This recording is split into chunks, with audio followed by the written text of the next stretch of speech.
Guys অবশেষে আমিও helicopter বানিয়ে ফেলছি। আর এইটা হচ্ছে যে আপনারা অনেকেই জানেন যে আমাদের বাংলাদেশের মধ্যে একজনে বাইকের যে ইঞ্জিন আছে ওইগুলো দিয়া হেলিকপ্টার বানাইছে। তো আমিও তার কাছ থেকে দেখে এইটা অনুপ্রেরণা পাইছি আর কি এই হেলিকপ্টার বানানোর জন্য। তো তারটা নিয়ে তো আপনারা অনেকে মজা করতেছিলেন যে তার হেলিকপ্টার উড়বে কিনা। তো আমি আজকে টেস্ট করে দেখবো যে আমার হেলিকপ্টার উড়ে কিনা, সেটা আমি আপনাদেরকে নিয়ে আজকে টেস্ট করব। আর এই হেলিকপ্টার বানাতে গিয়ে আমি যাদের কাছ থেকে অনুপ্রেরণা পেয়েছি তারা হচ্ছে আমাদের বাংলাদেশের কিছু ক্ষুদে বিজ্ঞানী আছে তাদের কাছ থেকে। বিশেষ করে আমাদের বাংলাদেশে যে ভাইটি হেলিকপ্টার বানালো তারটা তো আকাশে উড়ে নাই, এই জন্য আপনারা অনেকেই তারটা নিয়ে অনেক মজা নিচ্ছিলেন।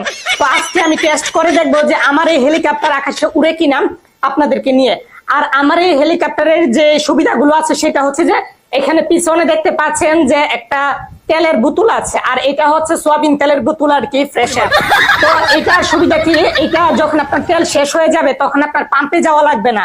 আপনার বাসার ভিতরে কিংবা ঘরের ভিতরে যে তেল আছে যেটা আপনার খাবারের মধ্যে ইউজ করেন সেই তেলটা আপনি এখানে ইউজ করতে পারবেন। এটা হচ্ছে আপনার সুবিধা। আরেকটা কথা সেটা হচ্ছে যে আপনার হেলিকপ্টারের যে পাখা দেখতে পাচ্ছেন এইটা যদি কখনো নষ্ট হয়ে যায় তাহলে আপনাদের বাসার ভিতরে ঘরের ভিতরে যে ফ্যান গুলো আছে না যেটা দিয়ে আপনারা বাতাস খান সেই ফ্যান গুলো খুলে লাগাতে পারবেন, কোনো সমস্যা হবে না, আপনাদের হেলিকপ্টার চলবে। আমি আজকে দেখাবো আমার এই হেলিকপ্টার আকাশে উড়ে কিনা।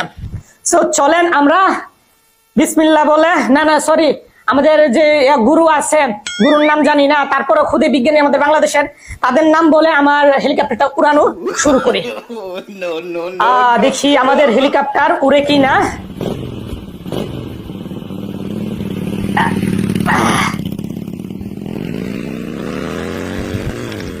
গাইস দোয়া করবেন সবাই। গাইস অবশেষে হেলিকপ্টার উড়ে ফেলছি।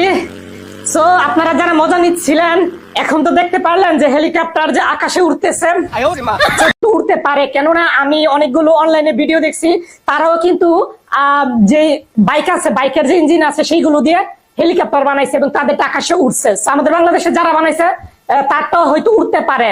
তো তখন হয়তো আপনারা তালি দিবেন, এখন তাকে মজা নিচ্ছেন গালি দিচ্ছেন, তখন আপনারা তালি দিবেন। সো আমি হয়তো এই কথাগুলো না বললেও চলতো, আমি ফানি ভাবে বানাইতে পারতাম। এগুলো বলার একটাই কারণ সেটা হচ্ছে যে ভবিষ্যতে তারটা উঠতে পারে, এই জন্য কেউ কোনো কিছু করলে সেটা দেখে মজা নেওয়া উচিত না। কারণ হচ্ছে সে ভবিষ্যতে যদি উড়ে আকাশে তখন কিন্তু আপনারা তালি দিবেন এখন যারা মজা নিচ্ছেন। সো এইটাই বলে দিলাম আর আমি চলে যাচ্ছি। সো সবাই দোয়া করবেন, দেখি এটা দিয়ে আমি ইতালি যেতে পারি কিনা। ও